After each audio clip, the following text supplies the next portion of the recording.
Hello everyone and welcome to Dominaria United Premier Draft, but this is also Dominaria United Alchemy Premier Draft. So each pack has a common slot converted into an alchemy card, which will be either an uncommon rare or a mythic rare, which means also packs with 2 rares are possible now, because this could be even a rare, and then there also always will be a Dominaria rare as well.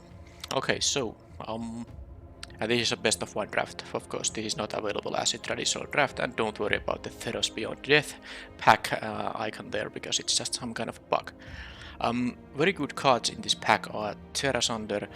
I do like the Spider 3-2 reach for 2, and sometimes you get some benefit from the ability to get lands in your graveyard. At least thin your deck late in the game, if nothing else. Elas is good.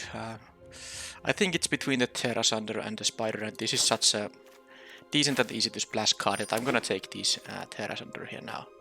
Okay, someone took the regular rare, and the alchemy card is an uncommon. Of course, the uncommon is the most common sort of appearance rate, because it's the rarer the card, the less often it can show up. So most of the stuff will be on alchemy. Most of the alchemy cards will be uncommons. Alright, so this is definitely not a limited card. There are not many artifacts in this set, and this is limited to seeking from top 10, so it can even weave. You pay 3 mana for a 2-2, so not for limited. In here, the Cut Down and Territorial Marrow are the options. I would say they are the biggest impact cards. I'm not sure if I'm gonna take the removal or not. Marrow is really good if you just get to, if these domain lands are enough open, the deck is the best in the format, I think. Not counting them, maybe the Defender deck with Chaplains, but I'll take the Marrow now, because it is way better if things go right than the Cut Down, which is against some decks you will have even some difficulties finding a target for Cut Down. But of course, then again, sometimes you will, use 1 mana to kill something like a 4-drop or maybe 3-drop is more realistic, so it has its upsides as well, of course. Now this pack, there's an Aether Channeler and a Tatioba, which both are basically blue to me, because I of course want to be green here regardless. There's a land, but this doesn't produce green.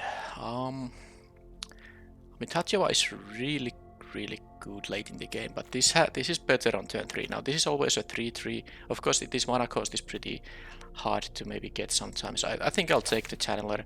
It is gonna be one of these blue cards regardless, and I think this is a little bit gives better flexibility. Now I of course have to also take into account that I might not be green at all. I mean, if I took the Tatioba, I would attach a double green card, so I can't play that card if I'm not mainly green. Whereas this thing allows me to just switch around a little bit, and based on this pack, actually I should maybe ignore the domain stuff for now. But there's a good set of cards that are blue, so the Wohar is pretty much the card I'm looking at, but there's a Tolarian Terror too. I still think I'd rather take the 2 mana card here at this stage in the draft. It's such a nice one. Yeah, I'm gonna take the Wohar here. Of course, I'm looking to maybe not play green at all, or maybe just splash something like a Terrasunder if I was blue-black, but this pack, okay, there's still a Cut Down. Yeah, I actually didn't even see it, because it has the the alternate art here. It kind of fades to the background here, but yes, there is a Cut Down as a black card. There's a Sojourner, which would be nice, and also the Outrider if I went for the full domain thing, but there's still a possibility I will just be blue-black, and I think because Cut Down will be fine to play even in the domain deck, I think this is the best pick for now. Gives me leaves me some nice options up. Alright, so this pack has actually both a domain and a blue-black card. Well, that said, the Writing Necromancer is decent even in the domain deck too, but there's also the Sunbathing Rootvala, which I would take if I knew at this point that I will be domain. But now, since I don't, I'll just take the Writing Necromancer, which will be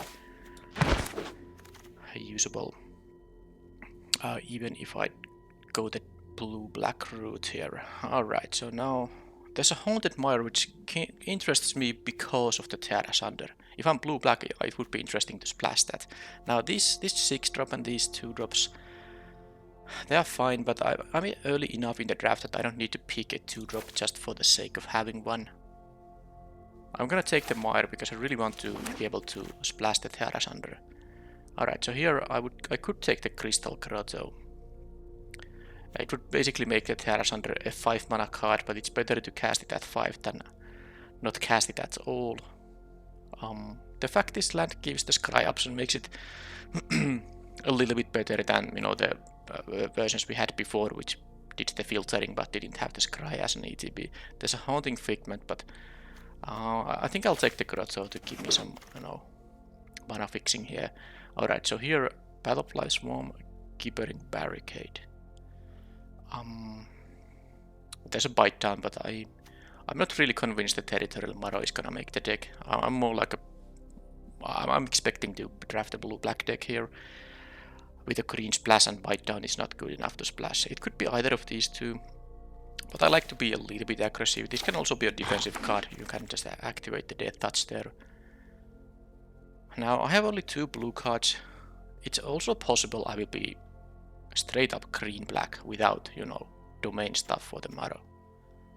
This pack is rather weak. I don't think the Scavenger is gonna be that interesting, or I don't like the Toxic Abomination either. I take the Bog Badger because I'm not going to splash this in a blue-black deck, but if I will end up being black-green, it's going to be a totally fine 3-drop. Alright, so another Swarm or a Deathbloom Gardener. I'm not actually sure which I'm gonna take here. I might just take the mana producer right now. I have 1 Swarm. I don't want to usually play like too many of them. If I'm blue-black, which of these is more important? I do like 1 shore up always, so let's do that. Another Grotto, but there's also an Outrider here. How likely is it that I'm gonna play 2 Grottos? I don't think, I don't want to play too much of them because they do add only colorless mana, so it can also mess up your curving out a bit. If you need to produce colored mana with this thing, you have to pay an additional point of mana in that case. Okay, how about this pack? Blight Pile, nice defensive card. There's an Espionage, which is fine. There's a Tangled Islet. Now this actually is... Let's see. Yeah, I have basically these 2 blue cards and then the Shore Up, which is, you know, a blue card, but I mean these are the, you know, the actual reasons to be blue. I like the Espionage, but I also like the Tangled Islet here quite a bit. You know, I could splash something. This is a fairly weak pack. I don't think I'm gonna take a Draw 2 as my first pick out of this pack. The Tangled Islet might be the most crucial card in here. Well, let's take that for now and see if I actually can figure out my colors anytime soon. So nothing from green is that interesting. Now the Runa is okay. It's not that interesting necessarily either. It is quite often just a 4 mana hard to cast 4-drop with 3/4 stats, but there's some, you know, nice payoff when you get to cast it from the graveyard or game goes late. Priest of Possibility can be pretty nuts in a certain deck, but I don't think this here is the pick because I'm not gonna be drafting white here. A Domain deck would just take the Sojourner, or no, actually a Domain deck would take some of these lands, but I think I'm a little bit past that point. I don't have enough good payoffs for being Domain here. I'm gonna just take the Rona and I'm gonna actually just look to splash a green, you know, the Terra Sunder perhaps, and otherwise just play a blue-black deck, and then I get this pack which has a Nile, very good payoff for being Domain. Oh. Because this card at full Domain is just sick, but I mean, I guess I didn't pick the land in the previous pack. I kind of abandoned the Domain plan there, I think. I could just take the Tribute to Ubog. Yeah, I think I'll do that. Let's stick to the blue-black after the Rona. This is totally a reasonable card to play anyway. And here... alright. Not a great pack. There is something like an automatic Librarian if I want to have a 3-drop. Because if I'm blue-black, which I sort of want to be, I need some, you know, meat for my mana curve. And there's something like a protect and negotiation. I'm not sure if I like the Gin of the Mountain that much. But I guess, I mean, I could also take these. Allows me to splash a little bit easier, but should I take the 6-drop here? Oh man, let's take one of these out. I mean, it's still fine. It's just not amazing by any means. Okay, there's a Writing Necromass. Okay, Writing Necromass, Timely Interference. These are the options I'm thinking. And yeah, there are a lot of these green cards, but the only, I mean, I'm basically interested only in the Terra Sunder, I think. Which I will be able to splash with these lands. Let's take more wheat. I mean, this is gonna be a little bit heavy mana curve. I need some actual, you know, those cheap 2-drops now. Okay, there's an alchemy card that I could play. It's quite good one actually. There's also a land that allows me to splash. And how many of these espionage I'm gonna pass? I would like to play, you know, at least one of them. Maybe some of them comes back. But the diminished returner is just a little bit too much value. So this is a 3 mana hard to cast, double caster, yes. But it's a 4/3 for 3. Does enter tap though. But then again, you can get it back as a 3/2 and then as a 2/1. So that's just 3 cards in one. So I'm gonna take this one. And okay, Splatter Goblin, I'm happy to have this 2-drop. I like it more than the Pixie Illusionist, even though this helps with my mana a little bit, but this is just a fine 2-drop. You can trade with 3 toughness creatures, that's somewhat valuable. Okay, here I could take the Illusionist or the Shadow Prophecy. Now, if I had some of these Phyrexian Espionages, I wouldn't be that interested in the Shadow Prophecy. I'm actually going to take the Illusionist. This deck actually has a way to kick it too. I can play it as a 5 mana 3/3. So I'm gonna take these. It also helps me cast the double caster black card on turn 3, which, you know, can be a little bit hard sometimes to get the double black. Alright, so Blight Pile, good defensive card. Shadow Prophecy. Again, I really want to have the Phyrexian Espionage instead. Oh man. I guess the Blight Pile isn't necessarily that amazing. I'll take the Shadow Prophecy now. Okay, there's a Gibbering Barricade. I don't think the Restoration is gonna... I mean, you want to have you want to be able to kick this thing to make it actually worth playing. I'll take the Barricade. Okay, another Barricade. Oh, there's a... Now, I'm not gonna actually have a full domain here. This is a splashable card, but I would only, you know, get the selection, not the card out of it. I don't like... I might just take the 2-drop, even though I don't like it that much. I mean, I need some stuff to do early in the game. Swarm or the Librarian. I should cut the green. I can actually take the Librarian here, get some, you know, fixing a sort of... Colossal Growth going that late is a crime. That's a crime. Okay, anything here? The Alchemy card doesn't suit my deck. So, well, there's a Phyrexian Rager. I mean, what else do you need? You don't need anything else. It's just always gonna be a fine pick. So, and I'm not sad about first picking this from a pack. Okay, someone's getting double Battle Hymn. Didn't the previous pack have it as well? Oh, what? This pack is bad for me. I wish the Shadow Prophecy here was just a Phyrexian Espionage. I wouldn't mind having it, but I mean, there's an Academy Wall. If I took the Blight Pile, I might take it, but I didn't take the Blight Pile, so there's no really reason to take a 3 mana 05 here. Oh yeah, what to do? I mean, options are a Shadow Prophecy number 2 and a Gaea's Might here. There's not really... I mean, I'm not gonna splash the Gaea's Might. I'll take the Shadow Prophecy, but hopefully I won't be playing 2 of them. And yes, I don't know why I haven't cut those green cards, but I guess it's, you know, at this point, well, maybe I can do it right now. I'm not gonna play the Maro. I'm not gonna have a full domain. So this is now the cards so far. I actually have some number of cuttable cards. So there are actually some nice lands here. There's a Frost Feast Strider.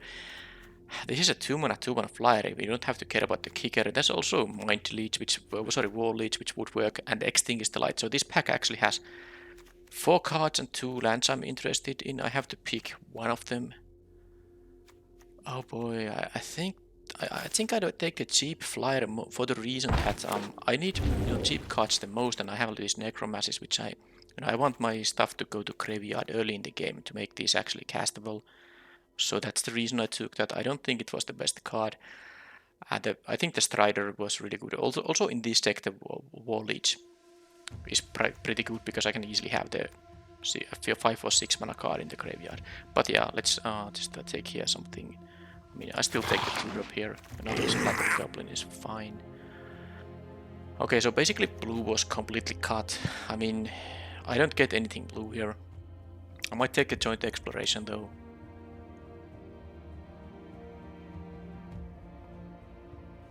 I mean, the Stronghold Arena is just bad. This is bad. Yeah, there's nothing for me. I'll take the exploration, which I might play or not. Yeah, definitely the blue-black. Someone somehow went. I mean, how many blue cards do I have? 7. This is really, and not all of them are really that good either. Well, it's pretty much too late to go to black-green route. I don't think I can do it. Like the Spawn of Zerg would be really decent maybe, but I don't know. Let's take the Vivisector here. And at least I have my cheap drops. Okay, and then I get the Iconoclast. That said, I have an Extinguish the Light here, so this is a great pack regardless. I mean, I have to pass this one. And this is not that good when you can't kick it, but it's still a card I'm quite fond of. Okay, Balduin Atrocity, Splatter Goblin. I won't be kicking it. I have ways to kick it, but it won't be easy. It's like Pixie Illusionist or something I need to have for it. And there's also the land. I don't think I'm gonna play the Meteorite. That's a best of 1 format. It's on negate. I'm not gonna main deck it. The Atrocity is not that good though, but I mean I have so many Splatter Goblins. I guess I'll take that 2-3 Menace guy. This is just nothing. Okay, yeah, this is... I don't think I'm gonna splash the Might. But I will play the War Leech. I'm happy I got this pack. I mean, I think it's quite strong in this pack, in this deck. Yeah, green was open. Okay, so... How many alchemy cards I got? I think I got like the Returner and was that like it? Or Darika's Whelp, which is in this deck only a 2-mana 2/1 flyer, which is no good enough.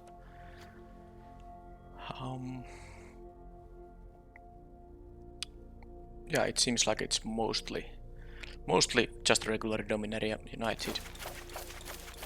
Alright, I'm going to cut the Meteorite. I'm gonna cut the Gas Might. I think the joint exploration. I don't have a lot of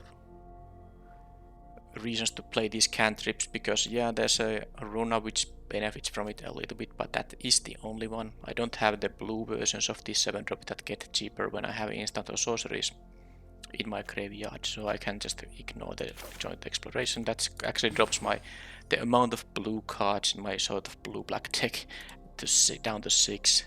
So yeah, blue was definitely not. I mean, after I took the Rona, that was pretty much it. And even this one is, you know, double black, so I don't know what the black-green deck would have looked like, but it could have been a little bit better than this one.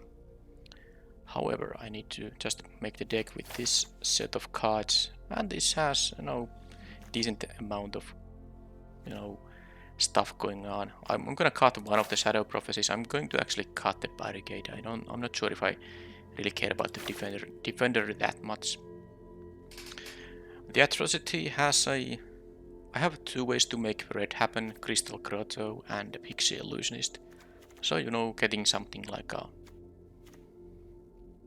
Well, there are some ETBs. There's a Splatter Goblin. Oh, there's a Phyrexian Rager. There are some nice cards I could, you know, get back with the ability. So it's like a very slightly better card than just a straight up 3-mana 2/3 Menace. Alright.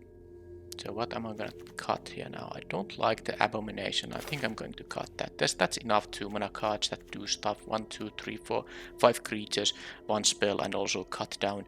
And a Battlefly Swarm I can play early in the game that, you know, can interact with the board. I don't count Pixie Illusionist as such because this mostly can block, you know, 2/1s and 3/1s, but they are not that common. In the white has those, but it's not. You can't really guarantee that these can actually participate in defensive combat in any way when you play this on turn 1. But the Battlefly Swarm can because of the Death Touch activation. Now this is 24 cards. I have 1 card draw effect here. I have some expensive stuff and I'm not sure how easy. Okay, this is 18 creatures, so I think that even though the only thing that self-mills is the War Leech if I play it on 5. I should be able to get some number of creatures to my graveyard to make the Writhing Necromancies, you know, when they cost 5, they are not embarrassing. When they are less than 5 cost creatures, that's actually quite good then. Now, one cut is to be done because I don't think there's point playing 16 lands in here. I have enough, you know, expensive stuffs going on. I have the double casters in here, which, you know, also the less lands you play, the fewer lands you play, the harder it's gonna hit your double casters. I still need blue early thanks to, I mean, this is really weird. I have 6 blue cards in here, so, and the actually good ones are the Vohar and the Aether Channeler. The rest are, you know, more or less mediocre cards, but it is what it is. I will be cutting one card though, and I like the Illusionist, so I'm gonna play that. And I somehow do like the Automatic Librarian too. Shore Up is nice one-off. The Atrocity is maybe... Nah, Sengri Connoisseur. Do I want to have a 5-mana 3/3? It is really good when, you know, it doesn't get killed, but sometimes they have a Lightning Strike or something. I guess I have enough expensive stuff going on that I'm gonna cut this Connoisseur here. So this makes the deck into 6 blue, 17 black and the 1 green card. Alright, that's how it goes. Crystal Grotto and these lands mean that I have 3 ways to get green mana for the Terra Sunder, and then of course the Illusionist can help there as well. So let's do it like that.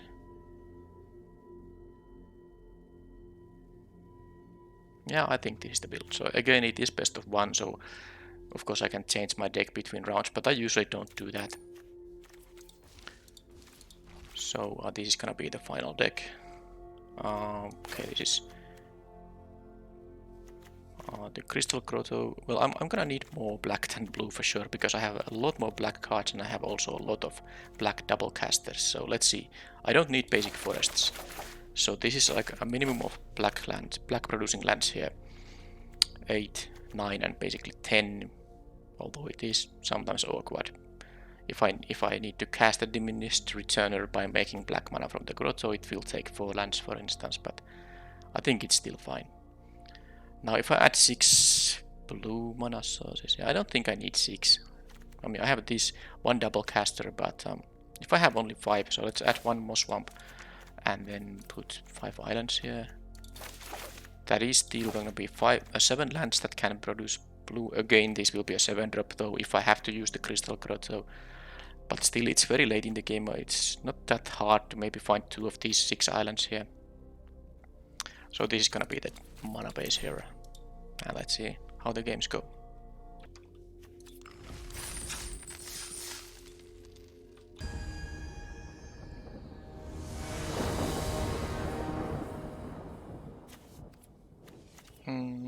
Okay, that is good. Now, do I want to play it? Okay, I have a tapped land, but I have this 2 power creature. I think it's more. I want to guarantee I can play this on turn 2. If I play this and get an untapped land, which I actually did, it would have been better, of course, but I'd rather just have this going on right now. I don't think I have, you know, mana. I have the possibility to produce red mana for this, but when I kick this, I think this will be a 3/2 kick it even if I don't find a dragon. Anyway, I won't scry with the land because I will scry with the librarian.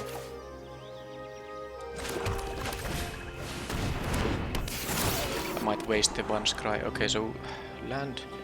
I have 2 swamps here and the Crystal Grotto. I don't need that, but the colors I'm playing against could be... Well, I guess they're gonna be something I can kill with the 1. So next turn I'm going to just play the Swarm and the Atrocity. And then I get to scry again. But I know I have these and I still didn't keep the land there, but if I just keep drawing spells, that's also a very good place to be. Okay, they're gonna get a land. I guess the cut down might, if they have a domain deck here, the cut down might be bad, but I guess I can at least kill the 1/1 token there. Anyway, let's see. If now I see a land, I think I'm going to... Oh, but I'm not gonna keep it because I in fact do need another blue source to make the Gin of the Fountain castable at 6. Otherwise, the Crystal Grotto needs to produce blue, and I need 7 lands, so I'm gonna ditch a swamp. If it was an island, I would have kept it. Okay, so now if they get some good defenses, they are now on 17, so this is gonna be a little bit risky.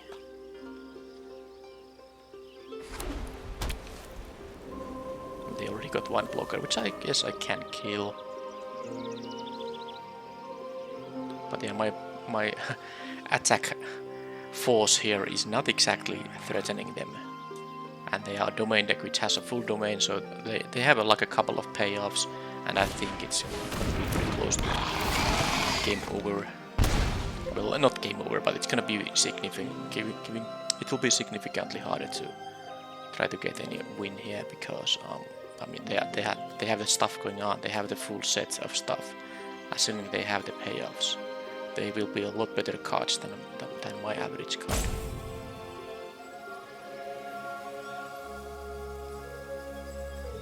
So currently I can just kill the Rager and attack for 6. They can only jump block with the 1/1, but they have a spell here, so that might not work.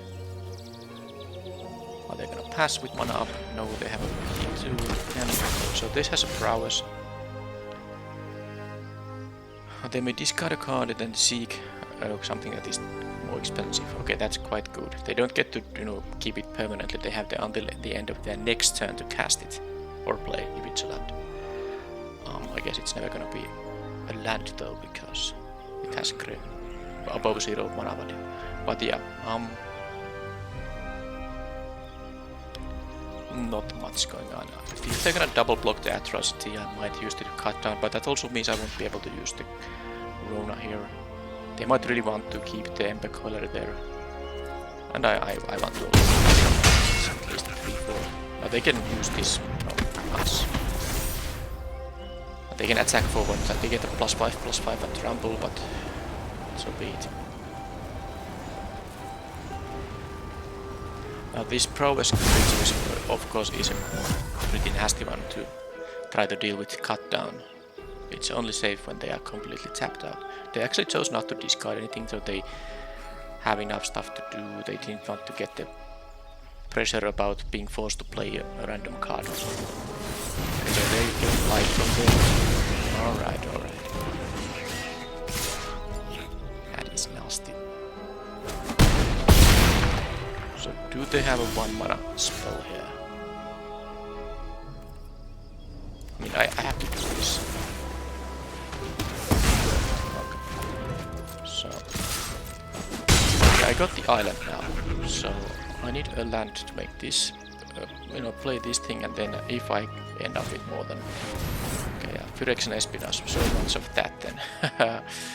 Yeah, the fact my 3-drop only deals 2 damage a turn is really giving them a lot of time. Of course they did gain 4 life from them. If they were at 10 now, it would be a little more different.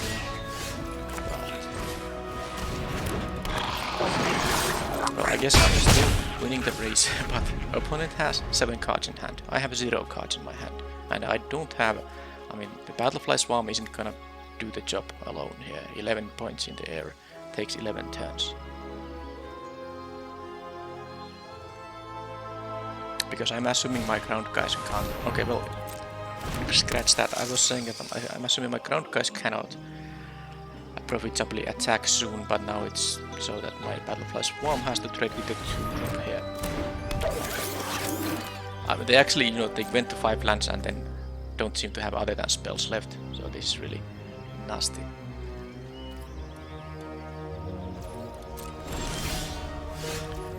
Okay, so if I attack with all the Spear might block the Swarm, it might not also. Splatter Goblin can trade with something here. I do have 2 Writing Necromancers in the deck that they are big creatures that are not that easy to deal with. So if they block everything, if they put everything on the Atrocity, I can only trade with the 1/1. Then they take 3 though. No, I don't think they're gonna put everything on there. They might block this Splatter Goblin with the 1/1, but then they double block on the Atrocity. I don't know, I just do this. I mean, it's... Whatever I do, it's not gonna be great. I just forced them to make some kind of block, and maybe they make some kind of a mistake or something. I don't know if there's even any mistake to be made in this board state here. Pretty much any block they have is pretty safe thing to do. So they opted to do that, and then the Splatter Goblin only trades with the 1/1, but I mean, it was always gonna do that. I don't even have a Bone Splinters in the deck, so what I gained here was, I was able to deal two of their creatures, so my Menace creature is still... Well, it's easy to block once they drop any creature there, not to mention they might have interaction, and once they play, some actual very good domain payoff.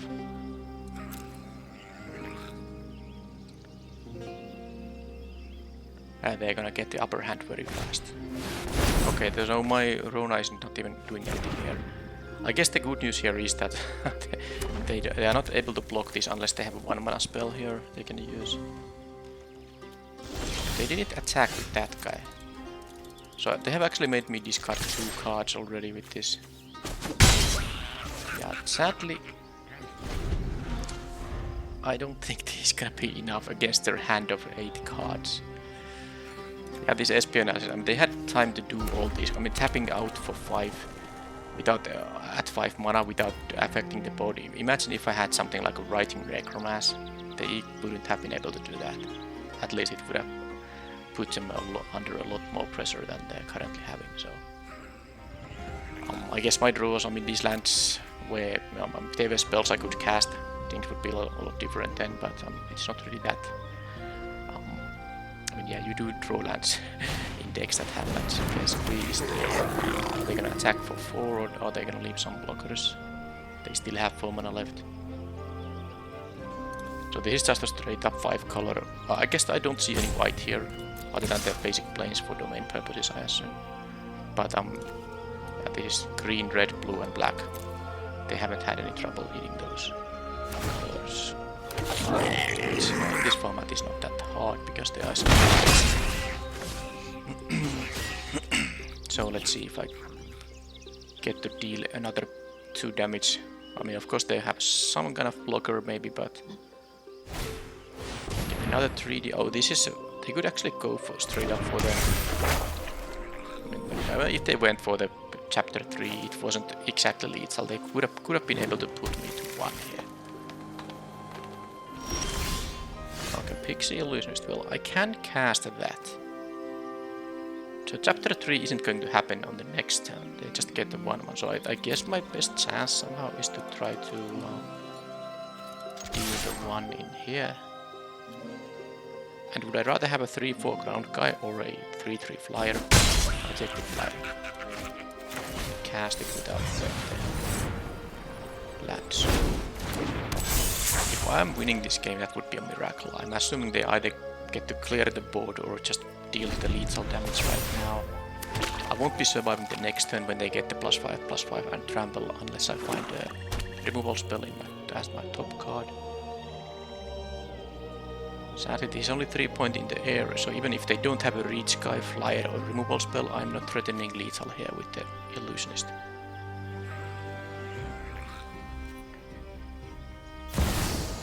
Yeah, they won't. Alright. So now they should be just doing it very safe and not attack with a lot of guys. I guess attacking with the squee makes sense, but yeah, they should leave all that. I have to jump block, of course. Not lose. Get 1 mana up, whatever that means, then like another of these Flowstone infusions, I think. Okay.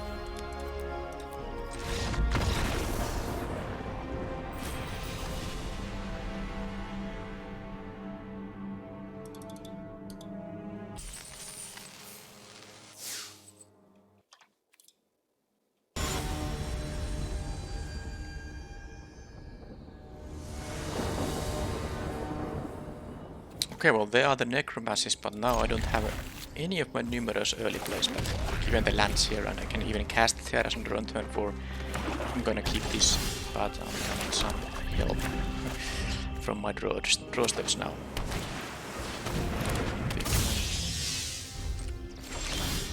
Alright, that's helping. I guess that is not so bad because I might have to pay like 6 or maybe even 7 mana for these necromancies. Well, hopefully not 7. I assume I'm gonna get some kind of creature that will die and then make these at least a 6 mana plays. Okay, the academic wall. What does that mean? Well, anyway, I'm gonna play this else. Okay, I got my stuff now, which I'm going to be able to cast and then make the necromancies cheaper. The O5 can be annoying here though. Let's just trade here. I'm not gonna use the short up for that. Relic of Legends. Alright, so more figures. Well, my Splatter Goblin will be good, but I can also actually now play this as retreat. Because once this dies, it can target the figment here.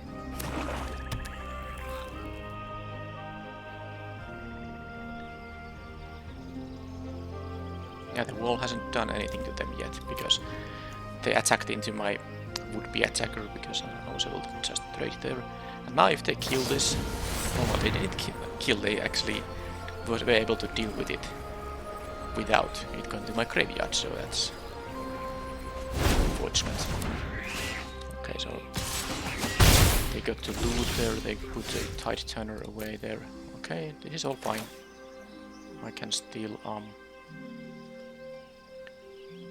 will want to leave up mana for a shore up and the Swarm's activation, so let's do it like this. Auto tapper almost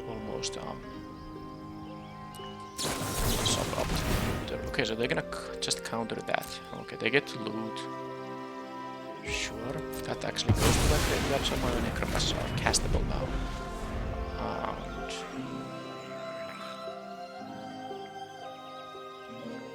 I might just block the figment. I don't really see how it's gonna happen so that I'm gonna be able to trade something with something else. I don't want to take the 2 damage just for no reason here. Let's trade off, make these even cheaper. The good thing about that is also that assuming they don't have a counter spell, I can play these for a 4 mana as a 4 mana spell, and then I can keep the short up for it even if I don't draw another. And they have a terror, okay. Then I have a necromancy, which I'm gonna use to... Okay, let's see, it's kinda interesting because I would want to just block and use the shore up, but this is better now, they can get the wall spell. Now they can't attack now, I can start attacking myself, and I can, once I get to 6 mana, I can just exile this guy, but there's no reason to do it right now. I don't mind if they block here, by the way, be my guest. My guys here. They might have a counter spell, so let's see if this is good. So now my big... Well, I'm not sure if they are like very big payoffs, but they are payoffs of some kind. So they actually do attack into this board. I have 10 power here myself. I think because of the Terras under, I'm going to raise them a little bit. I have a jump blocker for this guy too, if I need to do that at some point. This makes stuff... oh, maybe you don't see it. My face might block that, but when this enters the battlefield, choose a card type other than creature or land. Spells they cast of that type cost 1 less. Then they can flicker it, they can exile it, and then it returns in the end step. So they can block and if they had the mana for it though, it takes blue and white. Yeah, but they can tap it for yeah. Okay, so that's actually true that they can block and flicker. Which is fine, I'm just gonna use Terras under on the terror once they let us attack this goblin. Once they use, you know, most of their mana to flicker the stem here. Oh, they actually don't do that. That's interesting. So they jump block with the wall. Okay.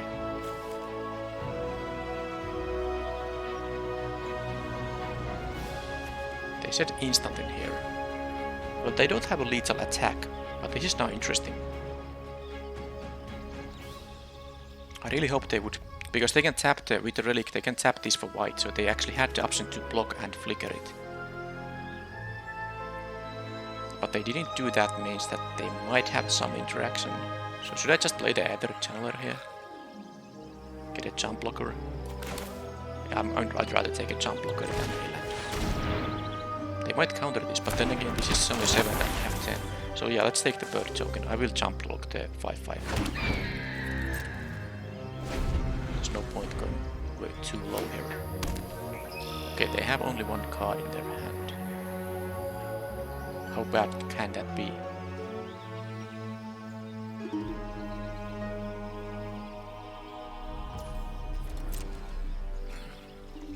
Okay, now they have no intention to attack. Alright, so I shouldn't play the land. I have a Rona in the deck. I kinda don't want to use the Terra Sunder and then let them, you know, use tricks of whatever they might have, because I have a superior board position here anyway. So what I can do here is just attack with everything. So if they have like a removal spell, they can eat one of these for free. And they can block. I'm gonna just attack with everything. I make them use whatever they have. Because once they cast a spell, I can respond with a Terra Sunder here. So attacking with everything should be fine. I don't think they can afford to put a terror on something that's not a Frightening Necromancer. Now they can do the blink thing, but they are still taking 5 here. And I will have one Necromancer still. Yeah, they have mana to do this twice, so I just no reason for me to use the Terra Sunder here. Now they are still in trouble. The 1/1 might actually prove crucial, but I mean, now the flyer, in addition to any of these two power creatures, is gonna be lethal as well, so it doesn't seem like they have anything to deal with the situation. Well, they had a Sheldred's Restoration, which gains them 7 life, but I can just kill that, exile that thing. They have no cards in hand, so it's not so bad. And I can pay the ward cost here.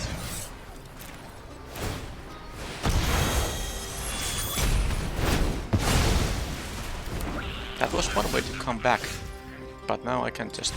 they don't even want to see what they draw, because they actually are facing here for... yeah, they are facing 10 damage here, aren't they? Just checking it quickly. Yeah, they are 10 here, so they have to block with this thing, and they can't block the flyer, so they would actually lose this. The best they can do is either trade with one of these guys or just jump block a little bit more damage, but yeah. I'm glad I had the Terra Sunder there.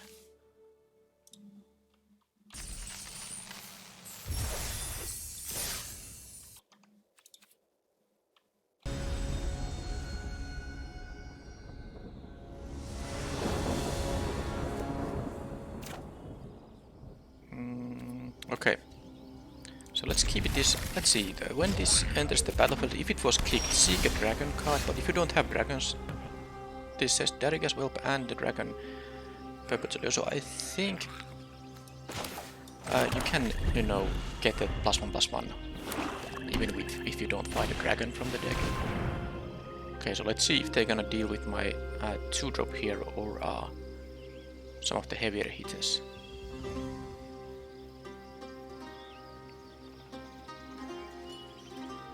If they have an answer on the whelp here, of course they don't need to deal with the whelp here. But they didn't want to see it happen. Hey, they already made the Necromas cheaper and... okay, so I might have a bit slow start here, but... oh, maybe not even. That's actually a perfect draw here. Get to do something. I mean, well, maybe not perfect, but getting to do something here is good, because it gives me a little bit of a board presence. And also, if it dies, it will help the Necromas to grow. I kind of want to... okay, well, they can do that. I kind of want to kick this. Now, this is a 2/2 now, thanks to this thing here, but... kicking it will make the Necromas potentially cheaper. And also, you know, can make this bigger than just a 2/2. But then again, it would be... you know, good use of my old mana here if I play this foliage now. I don't even have the 5th land, which I would need to kick this thing. So it's interesting now. Once I cast the Extinguish the Light, this will become a 4/4. This cares about all the cards, not only permanents or creatures. This will be a 4/4 once I cast the Extinguish the Light, so I think that's good enough. And now, if they kill it, at least the Necromus, goes down to being a 5-drop, unless it's some other way to deal with it. Okay, this is really dangerous. That's a really dangerous card. Because this will allow them to take over the game. And they are at 23 currently. Okay. I don't have any instant or soldiers in the graveyard, so kicking this thing is not gonna achieve anything, but I do have the Extinguished Light. Okay, they make me discard a card. That's interesting, because I'm not sure if it should be... I'm really tempted to actually just make the Djinn of the Fountain go away, because in order to cast it, I would need to, draw a 6th land which is untapped.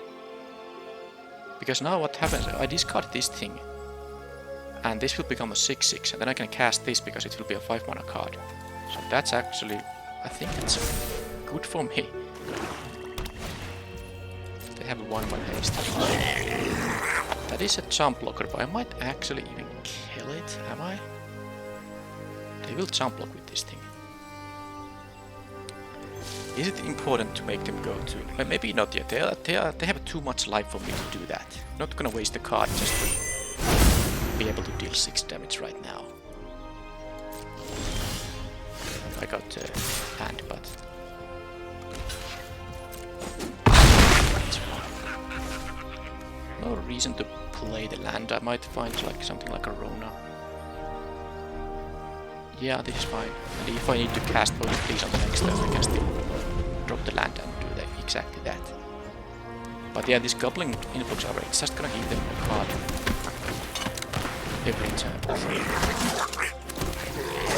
They got the Annoying Flyer there too. So, how can I beat this Influx Array?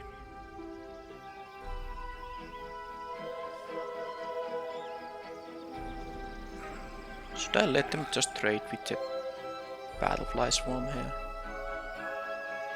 They know about the Extinguished Light, so they are not gonna make any foolish double block here. I do want to play my Splatter Goblin here though, because I know I could kill both of them, but I think I'm just gonna kill the Warboss. I don't assume them to block with the Warboss, so let's do it like this. I will use the Tribute to Ubok. Okay, they're gonna jump block that rather than trade. Now that jump block is fine. So now, Splatter Goblin, Tribute, clear the board. They still have to, block all these big creatures. They can't take any attack from them. Okay, that is going to be able to kill. Yeah, that's a bit unfortunate. But I'm glad I have the Extinguished Light for that. Although they know about it, so maybe they played into the Extinguished Light there. Maybe they have a way to bring it back. Anyhow, this is what I'm gonna do right now. Then...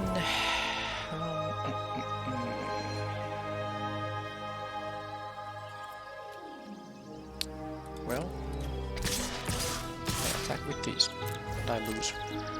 I can jump with the Arsonist and kill my Swap.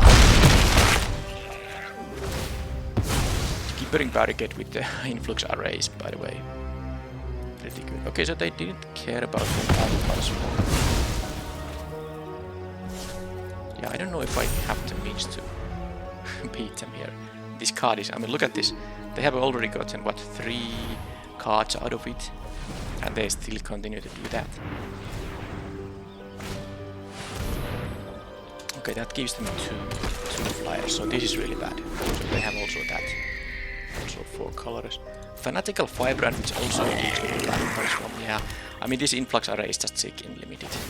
It is just, Limited games go usually that long that it's not easy to actually, to go under that thing. I have big creatures here which might still maybe be enough, especially because I can put another Necromas here. But They get to draw cards and gain a little bit of life with this thing. They get to kill that. If they have more defenders coming up, they get more 1/1s. But at least I have a total of 16 power of creatures. Don't come. They did counter it, which, you know, at least made the wall even bigger, but that was really sad. Yeah, okay. So a combination of Chaplain and Influx Array here is going to prove here, especially with the barricade here. Okay, that was just to kill that thing. Alright. I'm done. There's no way I can beat this. They just get cards every turn. That's it. I'm never gonna go past this stuff. Yeah, the Influx Array is that is a scary card for sure.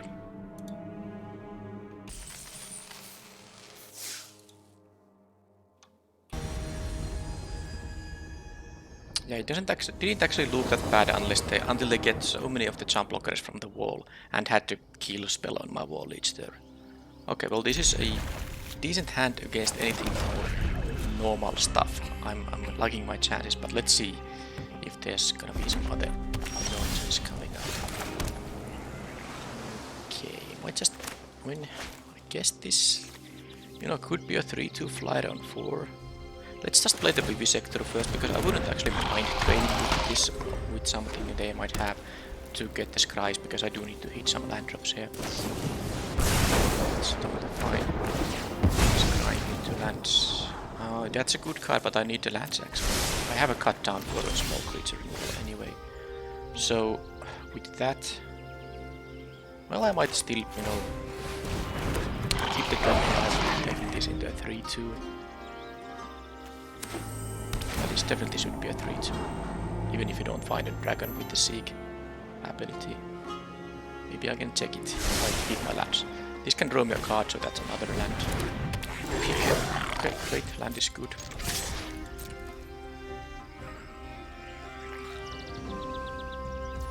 But they don't want to...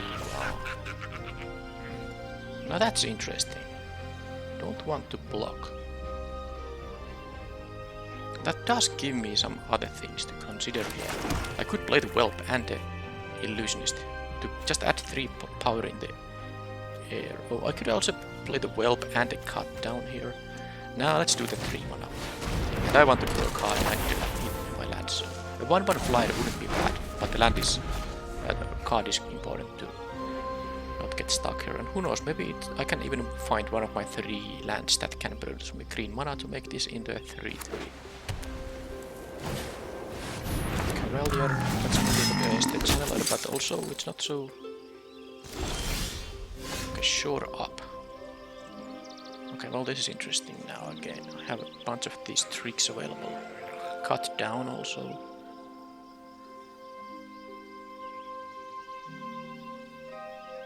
I can play a lot of spells this turn, for sure. One of the blue cards and then the Whelp and the Cut down could be played here.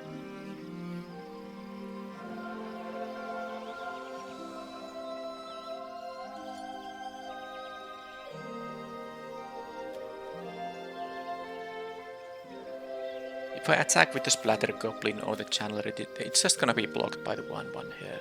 That's what I don't like here. Okay. I want to kick the Woolwich. I'm not gonna play it as a 2/2 here.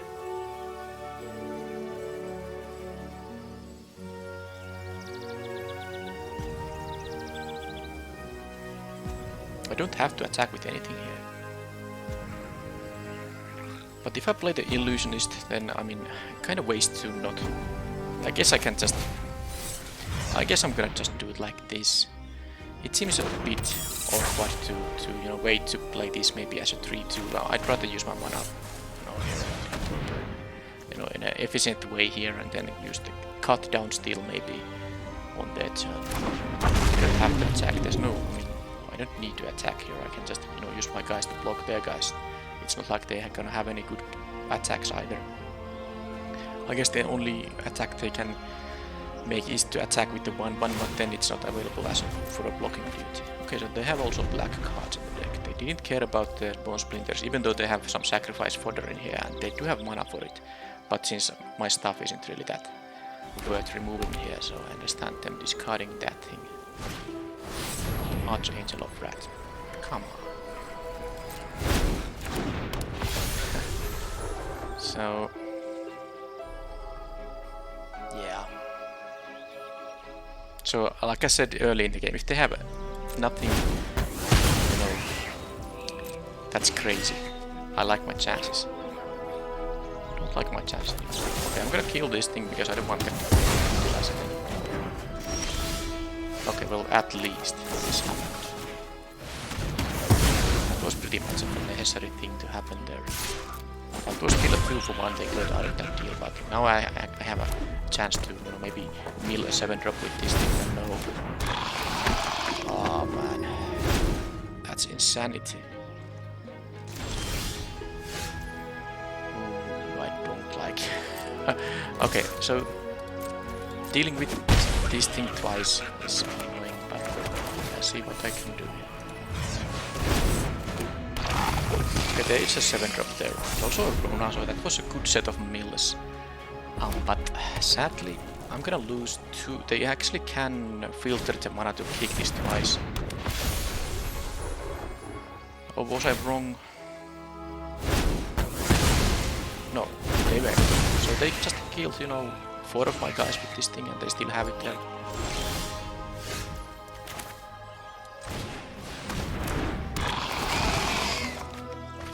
Okay, well I have a 1-mana Necromancer, so maybe this is not quite over yet. If I can deal with all this, that because this Necromancer was an amazing draw actually. So they can attack, you know, 3 point of lifelink in the air. They can't attack with the 2-3, which is also a lifelinker. Can I beat the, you know, double Archangel here? It's not gonna be easy, but it's not gonna be impossible either. They do have enough life power in the air, but that means I can attack with my Splatter Goblin. They don't actually have anything for that, but yeah, that was not bad for them. Okay, I got to maybe use this in the event like once or so. So if I attack with the Splatter Goblin, they are not gonna block. The center is tapped, so I don't have a lot of blockers myself. But they would lose the Mesa Cavalier if they block, so they're just gonna take 2 here. I think I need to leave the Splatter Goblin to block though. And I do this thing here. I do have the Soar Up though. Actually, could have maybe thought about it a little bit more. But this, that's okay. That would be a great block if they are gonna just put 5 power in there, because now I can kill all of those, but he still survives. That's very good.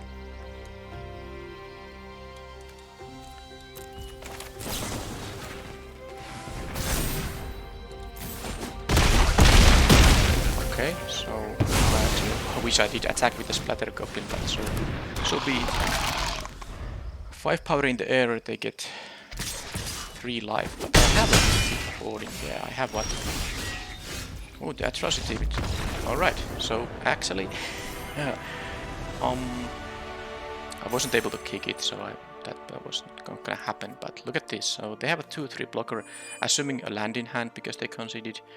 I have here 12, 16 points of attacks, even if I don't attack with the Rager and the Goblin. So let's say if I attack with everything, they are forced to block the 7/7. Right, because otherwise they would go to 16 here, and then they take 13 damage. I mean, it's not like they can block the Rager. They go to 16 and they take 18 in that case. So yeah, they were forced to jump block this thing. And they didn't have a lethal attack on the next turn or even on the next one because I was at 11. Alright, so it was a little bit harsh with the Archangel of Wrath, but this also shows the, you know, the power of these cheap, very big creatures. I really like the War Leech and the Necromancer in combination. Good stuff.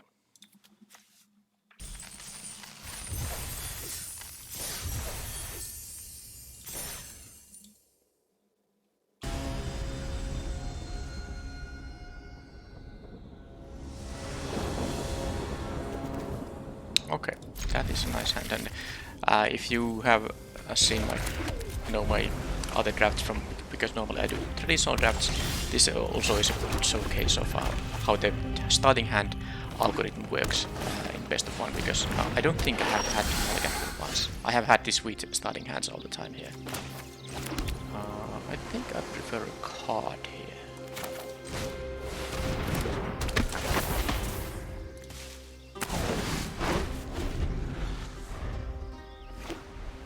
But of course the same applies to the opponent as well.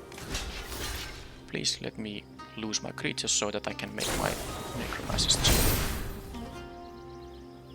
I seem to have a stop there, so maybe that's a... that might be a... might be a gas mite or something like that. So... I actually can't mill these necromancers, so... don't find it very useful to maybe kick this. I'll just play this. It is a 3-3 now anyway. So, yeah, this is gonna be a pump spell. It's a gas mite, or then there's the uncommon that has a white kicker. So it's either of those, most likely. Pretty much has to be. So blocking here means they have to use that trick, and then I will play a necromancer.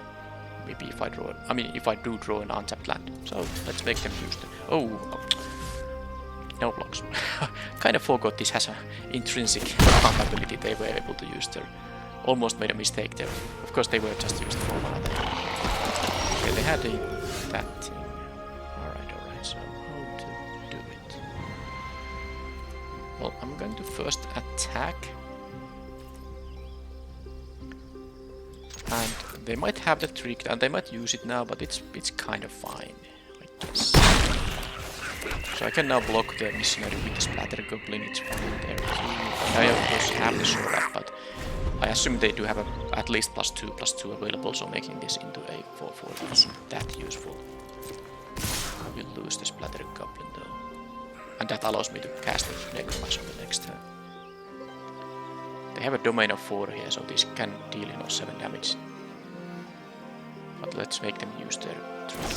It was the strength of the coalition, which is actually not so bad now that I can still use my Sorab, unless they still have a... Do they still have a gas mite? How many? I mean, I have to go for it anyway. I can kill the missionary if they don't have another pump spell here.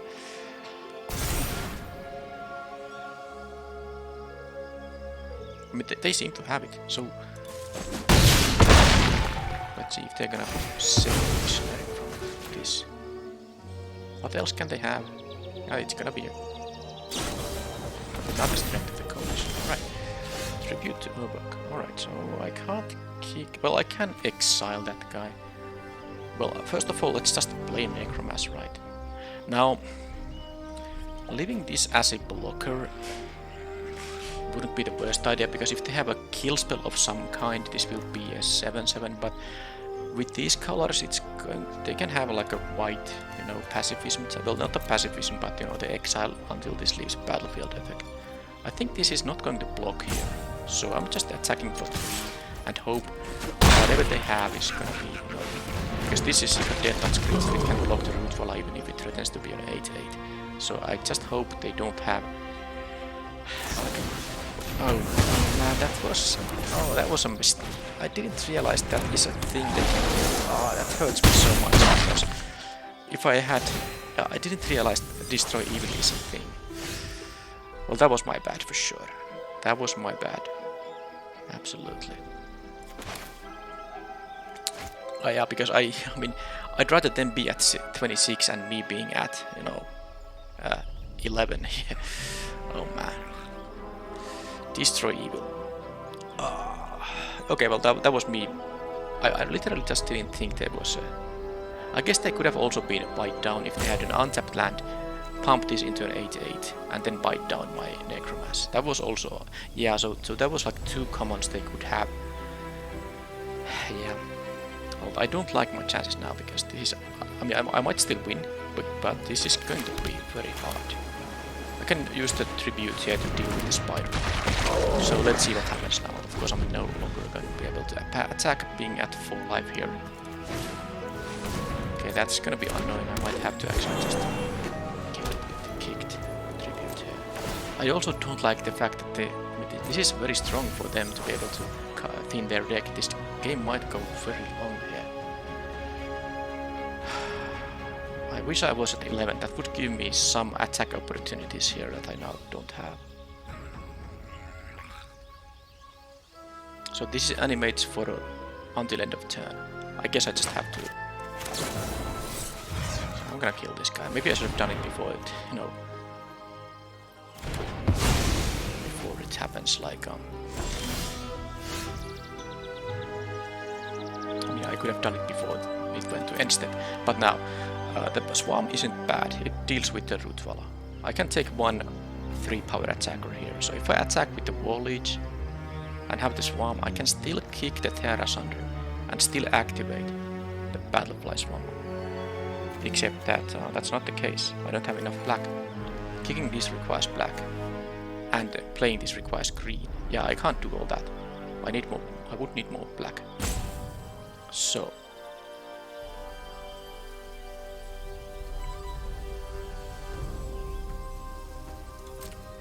I'm still attacking with the wall leech and hope they just, you know, go with the do the block with the root walla here, because it's an 8/8 and they didn't, you know, do that. But I have to play the swarm, and then maybe I just have to jump block with the swarm. Maybe not. It depends on stuff. Let's see what happens. Hopefully they don't draw anything like another destroy evil here. That was a good draw. Activate only as a sorcery. Alright. So. I'm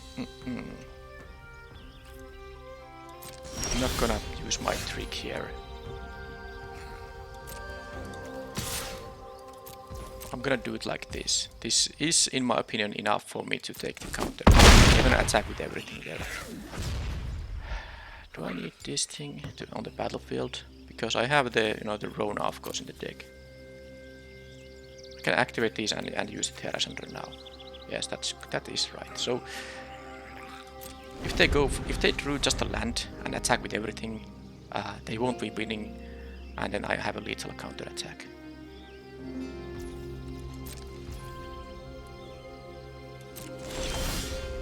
Okay, more jump blockers, that's good. So again, maybe it's time to attack with the Writing Necromass.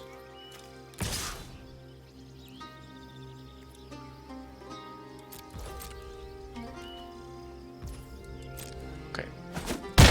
So now I regret not playing this actually. Because I can't activate these and Terra Center, but I mean it's still fine because I don't have to activate it. Just having it as a jump blocker. I'm gonna play this land now. Having it as a jump blocker is enough. Assuming they have, like, you know, okay, that is annoying, very annoying. I need to. Okay, so yeah, them getting 3 attackers there is really bad. Okay. They do need to block my stuff, but I mean they have 1/1s to block with. So let's see if I attack with the Necromass. They just put a 1/1 there. I mean, I should actually attack with the Swarm here. But now, once they attack with everything, this is basically turning a land into a 3/3. Man, why didn't they just draw a regular creature instead of 3 creatures in one? Because them being forced to jump block both of these currently would... I mean, they would lose a blocker per creature here. That would have been such a huge thing if they just had like one, you know, any regular creature. So now, of course, I'm facing the lethal counter attack because of the fact that I had 1 turn when I attacked for 3 here with the wall leech. I would be at 11 now. They would be at 7 though, but still. So if I attack with the swarm, this is a 3-power creature effectively. I can block 3 of them. 1, 2, 3, and I can. Okay, I guess I can attack with with 1 creature here.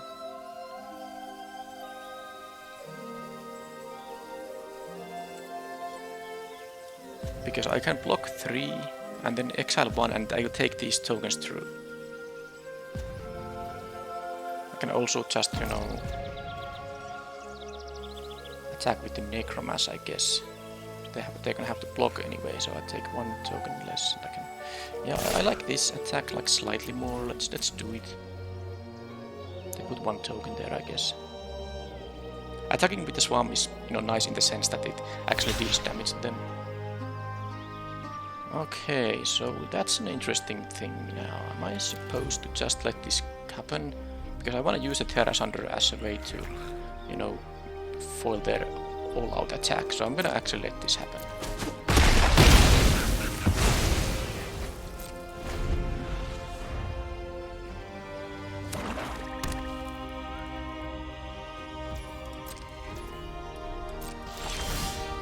That's a good one. So if I now attack with the Swarm, this enters tapped. I can deal 1 in the air.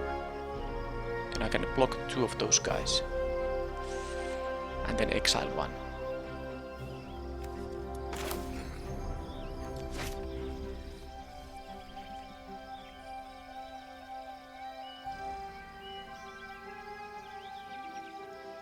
Or I can attack with the Wallage, but they can block with the Rootvala. I don't want to do that. And then I would have to use the Terra Sunder here. This is very tough, but I think I'm going to force the issue here. Because at some point they will find like a pump spell or something that makes it horrible. So let's see now. I block them. But this is now... actually I can't do it. I need the Death Toucher here now, because I lost my Death Toucher there. No attacks. Yeah, this entering tap means that I'm not going to attack here. Now I might as well... I mean, now I can both activate the Death Touch and use the Terra Sunder.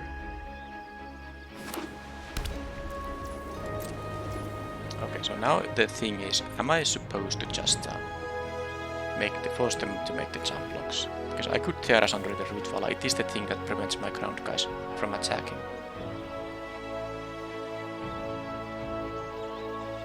They can't make the wall.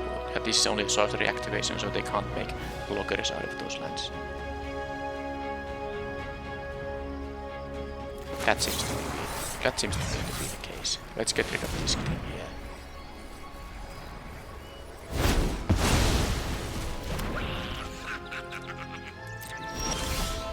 Because now they do have to block both of these guys.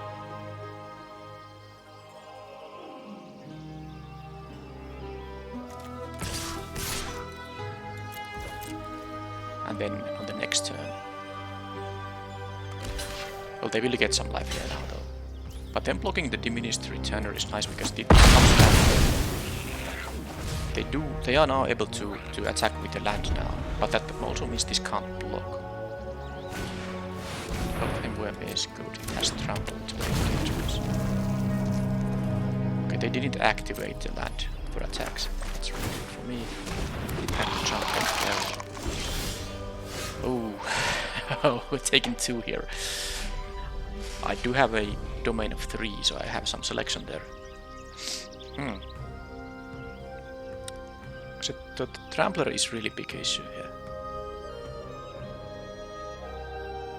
I might have to actually attack with the Splatter Goblin here. Okay, I'm gonna go for this. I'm gonna cast this spell. I'm gonna go to 2. That and that go to my hand. I don't have the red here. Would there be something sweet to reanimate? After the Channeler would be good, but I would need one of the lands, either Scryland or the Pixie Illusionist, to make this, something I can kick. Well, I now need to have the 7/7 to block the 5/4 Trampler.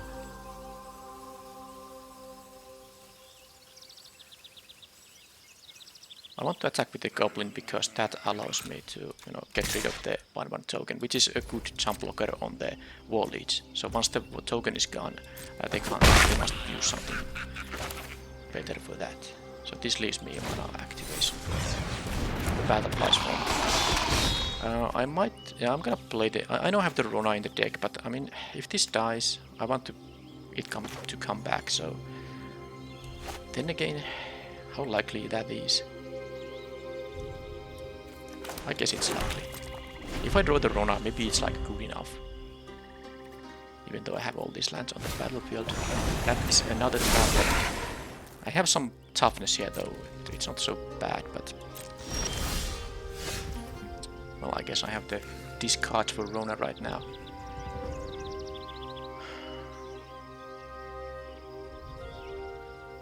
So now I have to... 7/7 blocks a 5/4 Trampler. I need to put 2 guys on front of the Brawler. And then a land I can block. Yeah, so I guess I can attack with...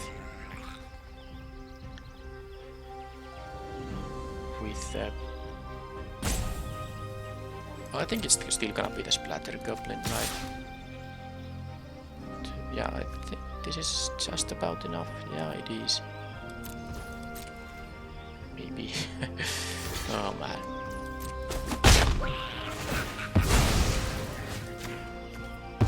I'm like... all they need to have is like one trick.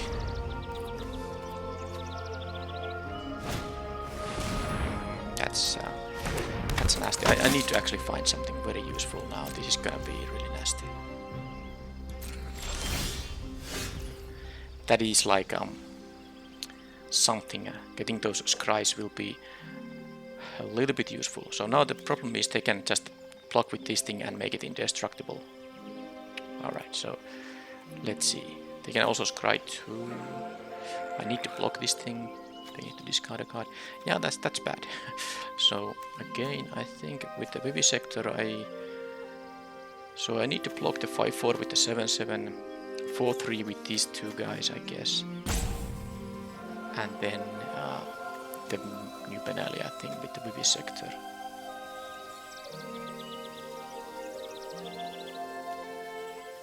But then they can make a 3/3 land, so I need all of these guys.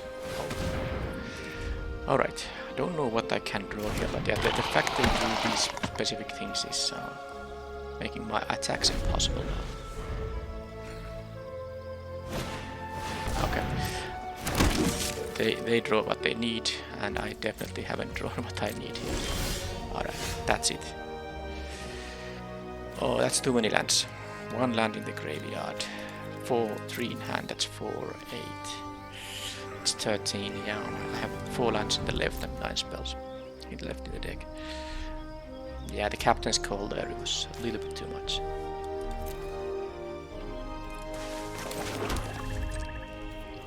So they're gonna attack with everything now, because that's now the spot at which they should do it.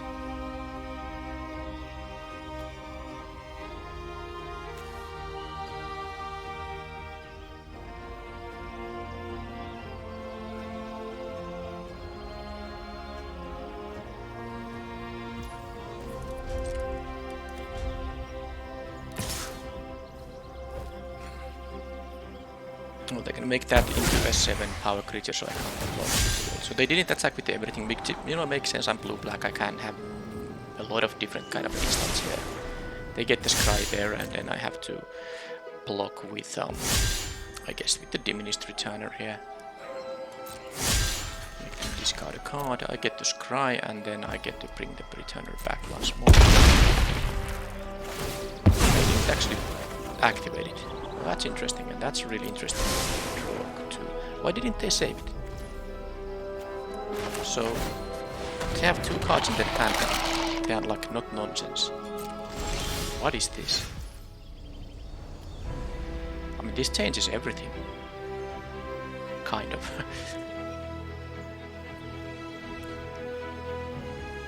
I can gain 3 life if I kill the Nisova Brawler there. Sadly, I still don't have an attack here. Well, I might have an attack with the Battlefly Swarm now, actually. Oh, I think I do. Block this, kill this. Yeah, gain 3 life. I'm gonna attack with this one now. I mean, the card they left on the top, of course, is something they want to have, but I need to deal some damage here. Okay, that is just a breach guy, doesn't really matter too much.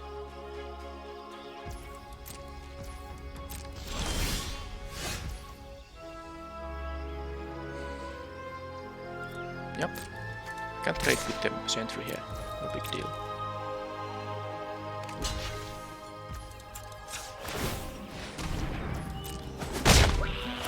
Get the scry here.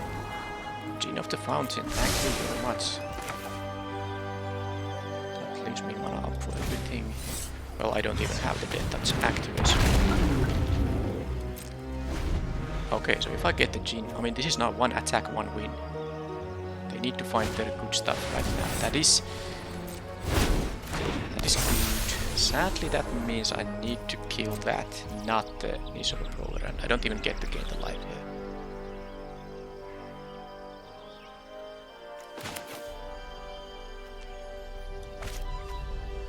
Now I know I'm gonna draw this thing. So 5, that's 10, that's enough mana. I don't have to use it right now. I will have the mana to use it to benefit from this trigger, for instance. +1/+1 exile scry, okay. Oh, but then I can't attack with the Darigas Whelp. So if I kill this and attack with the Whelp, play a blocker. They have 6 attackers. I have 5 blockers. I can take 1/1/1 here. But I need to deal with the Tramplers.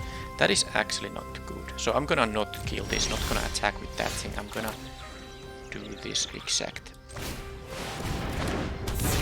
set of plays, and I just want them to attack. So that I can use the Extinguish the Light and have a lethal counter attack. I wonder if they made a mistake by not using this discard ability here. Feels like they might have done that. Anyhow, now I have a victory coming up if they don't have anything.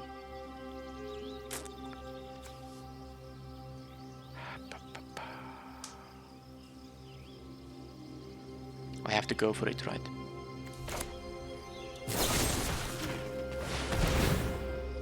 Scry. Yep. Alright. What a game. So there was one window when the I had a bunch of cards in hand. Now they were lands, but the opponent didn't know about it. There was one window when they could have attacked with everything, and I didn't have the blockers for all that stuff. I would have gone to 0 or minus something. They only attacked with this Guardian of New Benalia, and then they didn't make it indestructible. I think that was like that there must have been a land in their hand for them to discard, and they did not. So. And then I finally drew my good stuff. Now the good thing about the Wohar, by the way, is that you can use this the sacrifice ability. It doesn't require tapping, which means that you can play it and right away use it. I had some cards in here that I could have cast on that turn, but I mean that was enough to kill the Acolyte, and the Gene of the Fountain was the winning card there.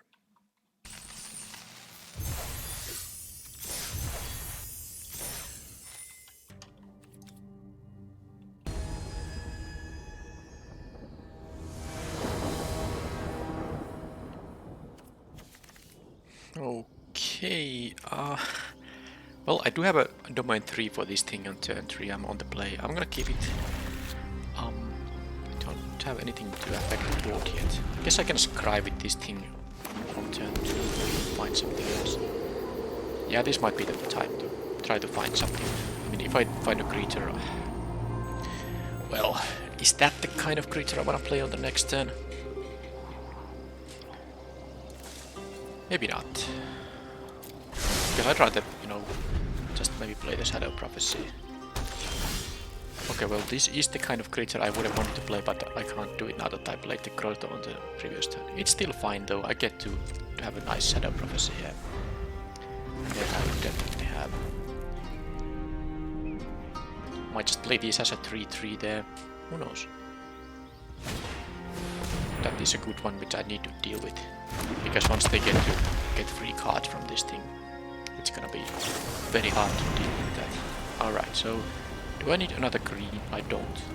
I take the untapped lands. I mean, I'm happy I played this because I definitely don't need all these lands, but at least they are not there for me to draw anymore. So yeah, 1 green is all I need, so no tapped lands. And that can be a play on the next turn. So I think I could play this now, then this,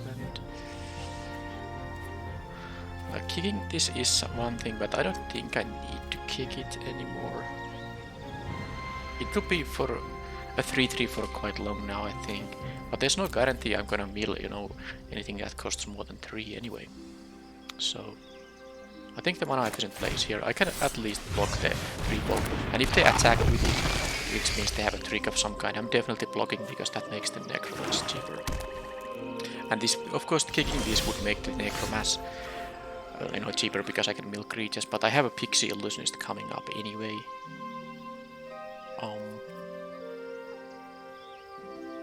Let's just let's attack.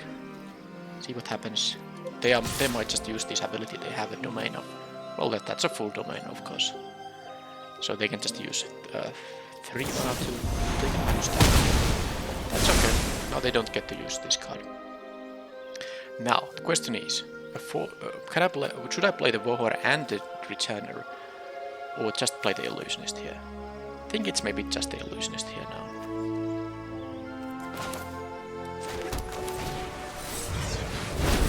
At least it's a flyer, so I might be able to deal some damage to them. Okay, that is full domain with this sweet basic catch. Okay, that is going to be horrible. That is horrible. Yep. Well, I guess I do have a 5/5 Death Toucher, so if they have like nothing, the attack with this isn't so great because they would lose it even if the creatures they have would all get a +1/+1 counter because they have the full domain. It's not hard to give the counters there. Yeah, I'm gonna have to play the Necromass now and hope it's gonna actually be good. I needed one of my removal spells here because this can be so dangerous if they can now deal with the Necromass and start putting those counters on their guys. It's hard. Cheapest way to deal with that thing, and now that's I take 8. Definitely hasn't been an easy event at all, but hey, I have won with some, you know, in some dire situations earlier in this draft event, so maybe I can continue with that. So actually I should have used the colorless for that. I think it still allows me to do all I want, so I can play this. No, I made a mistake, because now I can't play both of these so that I leave the Death Touch activation. So why did I not manually tap this for 1 colorless? Oh, but it actually didn't matter now, did it? Because, yeah, whether I tap an island or a colorless doesn't matter. That's right. So I'm gonna play the Swamp for sure, so I can at least threaten to block the that kind of game. But if I now play this, I can't activate the Death Touch. I think it's too important to activate the Death Touch. Now, they're gonna use this ability, they're gonna have a massive attack here, and if they can kill the Battle Class 1, I already lost the game, because that's gonna be 10 damage. Oh no, this won't pick a counter from its own ability anymore. So I guess they can only deal 9 here if they don't have any additional way to deal damage. And of course they still need to deal with the swarm here.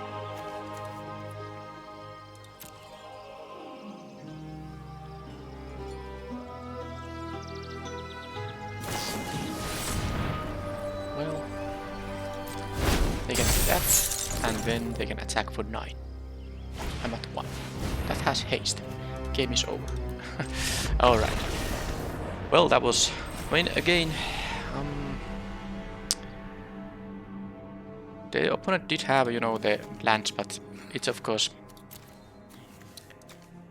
sometimes a little bit, you know, I mean, they had the perfect land here. I mean, they had a 2-drop, this green card, they had the white green card. I guess, well, maybe I should take back that a little bit, because all they had here was, you know, white and green spells. It's not hard to cast those, but they had, you know, these, you know, off-color basic lands, and whilst they still had, you know, the mana for there. That's actually a lot of non-white, non-green sources for a deck that seems to be mostly maybe green and white. But then again, they had this red card too. But yeah, that was basically, I mean, I would draft domain a lot more often if I knew I'm going to have the perfect mana in every game. The reason I don't usually draft a domain deck that eagerly is that it can really mess up your mana. and I hate losing games when I don't get my mana, but definitely opponent did have no problem hitting exactly everything for their stuff, so that's it. But this was still a very interesting event. There were a lot of close games. I beat the life linking angel with the ETB ability twice in one game, and then the previous game against the green white deck was pretty tense as well. And in the end, I got to the good spot of 3 wins in a premier draft, which means that I basically only paid 500 gems for 2 packs, which is okay. Definitely the 2 win and less. That's kind of the amount of wins you never want to have in a premier draft, because that's just a massive loss of gems. So whenever you reach 3 win mark, that's great. About the deck, not